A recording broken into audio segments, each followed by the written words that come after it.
بسم اللہ الرحمن الرحیم السلام علیکم ورحمۃ اللہ وبرکاتہ نحمده ونصلی علی رسولہ الکریم اما بعد مشرک قیامت کے دن الٹا کیسے چلیں گے؟ کافروں کا انجام کیا ہوگا؟ حضرت جابر رضی اللہ عنہ سے روایت ہے کہ رسول اللہ صلی اللہ علیہ وآلہ وسلم نے ارشاد فرمایا، جب قیامت قائم ہوگی تو ہر انسان پر ایک فرشتہ نیکیوں کا اور ایک فرشتہ گناہوں کا اترے گا، اور یہ دونوں اس کی گردن میں ایک کتاب لٹکا دیں گے۔ پھر ہر انسان کے ساتھ دو فرشتے ہوں گے، ایک فرشتہ بارگاہ خداوندی میں لانے والا اور ایک نگران ہوگا۔ حضرت ثابت البنانی رحمۃ اللہ علیہ نے سورہ حامیم سجدہ کی تلاوت کی جب وہ ان الذین قالوا ربنا اللہ ثم استقاموا تتنزل علیہم الملائکہ پر پہنچے تو فرمایا کہ ہم تک یہ بات پہنچی ہے کہ مومن کو جب اس کی قبر سے اٹھایا جائے گا اسے دو فرشتے ملیں گے جو دنیا میں اس کے ساتھ رہے تھے۔ وہ اس سے کہیں گے، خوف نہ کر، غمگین نہ ہو، اور تجھے اس جنت کی خوشخبری ہو جس کا تجھ سے وعدہ کیا گیا تھا۔ نیز فرمایا کہ پھر اللہ تعالیٰ اس کو خوف سے امان دے دیں گے، اس کی آنکھوں کو ٹھنڈا کر دیں گے۔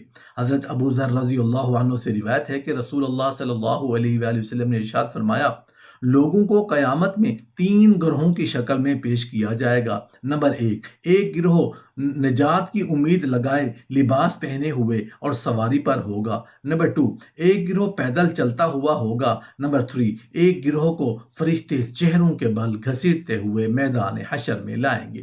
حضرت ابو حریرہ رضی اللہ عنہ سے روایت ہے کہ رسول اللہ صلی اللہ علیہ وآلہ وسلم نے ارشاد فرمایا، حضرات انبیاء کرام کو قیامت کے دن سواریوں پر محشور کیا جائے گا۔ حضرت صالح علیہ السلام کو ان کی اونٹنی پر محشور کیا جائے گا اور میں براق پر سوار ہو کر آؤں گا۔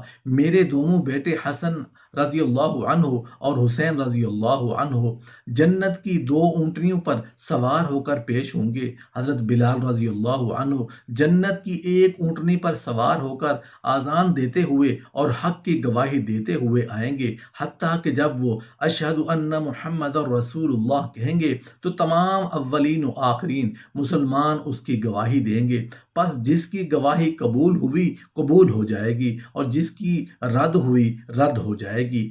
حضرت عمرو بن قیس الملائی رحمۃ اللہ علیہ سے مروی ہے کہ جب مومن اپنے قبر سے نکلے گا تو اس کا عمل حسین صورت اور پاکیزہ خوشبو کی شکل میں اس کا استقبال کرے گا اور کہے گا کہ کیا تو مجھے پہچانتا ہے؟ وہ کہے گا نہیں۔ عمل کہے گا، سن، اللہ تعالیٰ نے تیری خوشبو کو پاکیزہ کر دیا اور تیری صورت کو حسین کر دیا۔ نیز وہ کہے گا کہ تو دنیا میں بھی اسی طرح تھا، میں تیرا نیک عمل ہوں، میں دنیا میں تجھ پر بہت سوار رہا، آج تو مجھ پر سوار ہو جا۔ پھر حضرت عمرو بن قیس رحمۃ اللہ علیہ نے یہ آیت تلاوت فرمائی، یوم نحشر المتقین الی الرحمن وفدا، جس دن ہم اکٹھا کر لائیں گے پرہیزگاروں کو رحمان کے پاس مہمان بنائے ہوئے، اور کافر کا عمل بدترین صورت اور بدترین بدبو کی شکل میں اس کا استقبال کرے گا اور کہے گا، تو مجھے پہچانتا ہے؟ وہ کہے گا نہیں۔ تو عمل کہے گا، سن،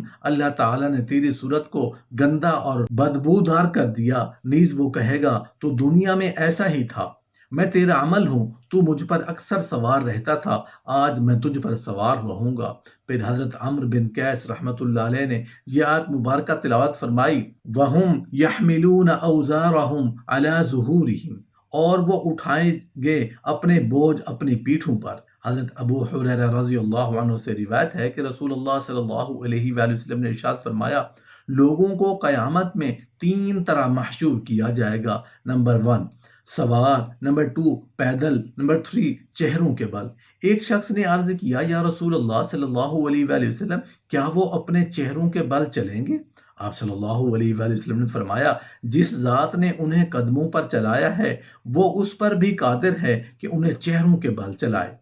امام حلیمی رحمۃ اللہ علیہ اور امام غزالی رحمۃ اللہ علیہ فرماتے ہیں کہ جو میدان حشر میں سواریوں پر محشور ہوں گے وہ اپنے قبور ہی سے سواریوں پر سوار ہو جائیں گے، جبکہ امام اسماعیلی رحمۃ اللہ علیہ فرماتے ہیں کہ یہ حضرات اپنے قبور سے میدان حشر تک پیدل آئیں گے، پھر وہاں سے سوار ہوں گے۔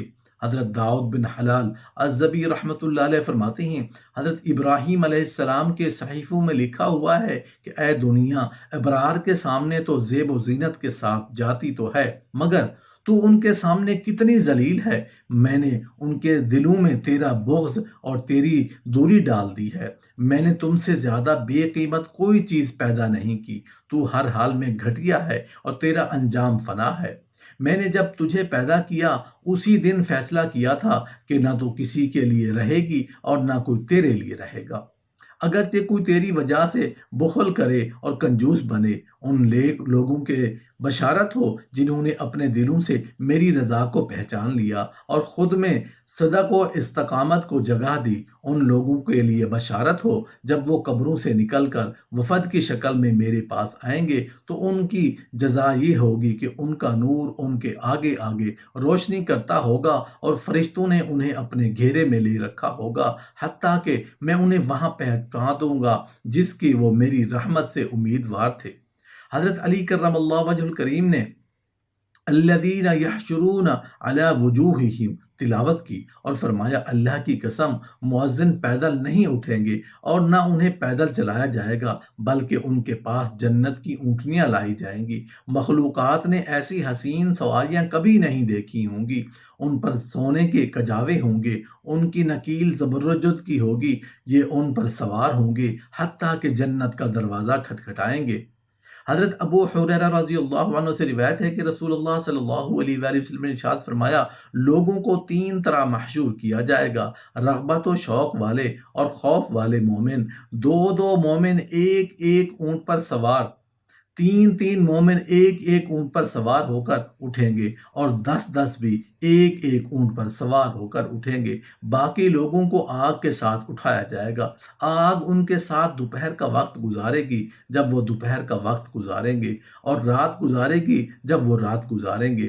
حافظ ابن حجر رحمۃ اللہ علیہ فرماتے ہیں کہ راغبین اور راحبین ایک گروہ ہے جو عام مومنین ہوں گے اور دو دو افراد سے لے کر 10 تک کے سوار کا ذکر افاضل کے لیے ہے، جبکہ آپ صلی اللہ علیہ وآلہ وسلم نے ایک سوار کا ذکر اس لیے نہیں فرمایا کیونکہ یہ فضیلت صرف حضرات انبیاء کرام کے لیے ہو۔ رسول اللہ صلی اللہ علیہ وآلہ وسلم نے فرمایا، میری امت کے نیک لوگ اپنے اعمال کی برکت سے جنت میں داخل ہو جائیں گے اور میری امت کے برے لوگ میری شفاعت کا انتظار کریں۔ غور سے سنو، میری شفاعت قیامت کے دن میری امت کے تمام لوگوں کے لیے ہوگی سوائے اس آدمی کے جو میرے صحابہ میں کمی نکالتا ہو۔ حضرت علی بن ابی طالب فرماتے ہیں کہ رسول اللہ صلی اللہ علیہ وآلہ وسلم نے فرمایا، میں اپنی امت کے لیے شفاعت کرتا رہوں گا یہاں تک کہ میرا رب مجھے پکار کر پوچھے گا، اے محمد کیا تم راضی ہو گئے؟ میں کہوں گا جی ہاں میں راضی ہو گیا۔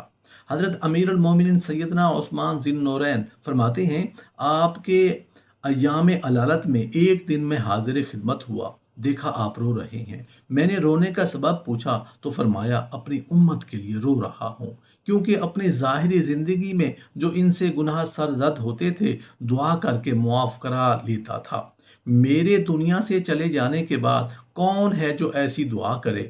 پھر میں کیا دیکھتا ہوں کہ آپ نے مسکرانا شروع کر دیا۔ جب اس کا سبب پوچھا تو فرمایا، اللہ تعالیٰ کا حضرت جبرائیل علیہ السلام پیام لائے ہیں کہ رسول اللہ صلی اللہ علیہ وآلہ وسلم فکر نہ کرو، آپ کے وصال کے بعد آپ کا جو امتی آپ کے روضہ مقدسہ پر حاضری دے گا اسے بخش دوں گا، اگرچہ وہ مجھ سے مغفرت بھی طلب نہ کرے، اور اس پر نزا کا وقت آسان کر دوں گا، اگرچہ وہ کیسا گناہگار ہو، نیز اس کی دنیوی دینی حاجات پوری کروں گا۔